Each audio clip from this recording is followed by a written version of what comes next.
I get frustrated looking at research, and it's partly because what are we measuring? And it's easy to show deficit when we're measuring things that don't reflect what we know about how children learn mathematics. And so can we get better measures of mathematical thinking, regardless of language, but are going to be more informative about how to support their development?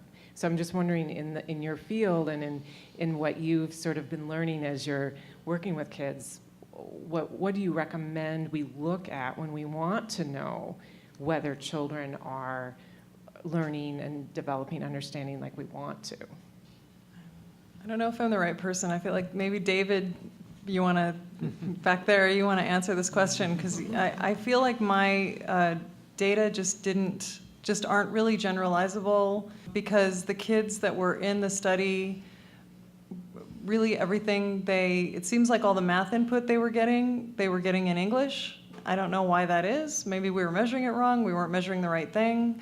Those are the standard things that people in cognitive development, early numeracy, numerical cognition argue about. They argue about to what degree the innate estimation system determines your ability to learn math. So we measured the innate estimation system and we measured people's math learning. They argue about the number line, how important the number line representation is, and whether the number line representation needs to be, is like how important that is in people's representation of number, and is it linear and is it logarithmic? A lot of the stuff they're arguing about, it's hard for me to convey to you all in this room. A lot of the stuff that they're talking about in numerical cognition isn't even specific to humans. It's like stuff that humans and other animals have in common, like primate number cognition system kind of thing. So to try to build in things that are culturally specific, language specific, that's such a different level than people in my field usually talk about, which doesn't, we are human beings. We have culture, we have language. It's much more complicated for human beings. But the reason I was picking those tasks is because, frankly, they're tasks that are done all the time, and that's because they can be done with goldfish also, and like chicks, and like little baby chicks, and like, the field goes so biological, so far into the brain, that it's really hard to come up with things that are cultural.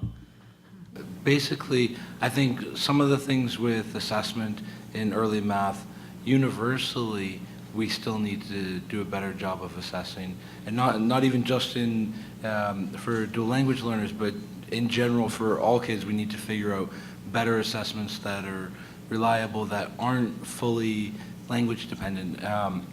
One of the most common measures of early math is the Woodcock-Johnson applied problems task, which is actually more language than it is math. Yep.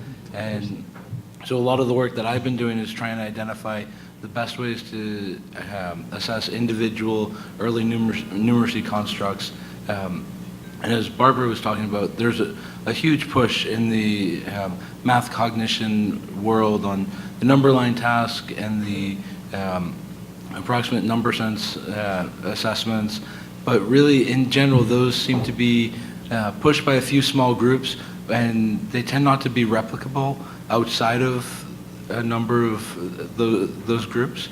The core things that seem to be important for early math achievement are things like cardinal number knowledge and these more exact mathematical skills that we typically teach to kids, but also, I guess, more of that broad range of early math skills, not just numeracy.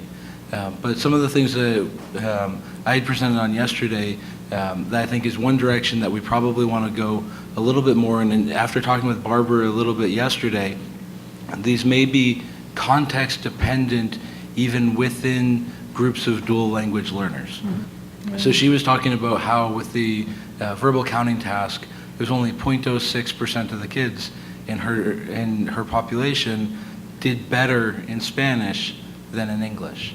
Whereas my data set, it was about 45% of the kids did better in Spanish than in English.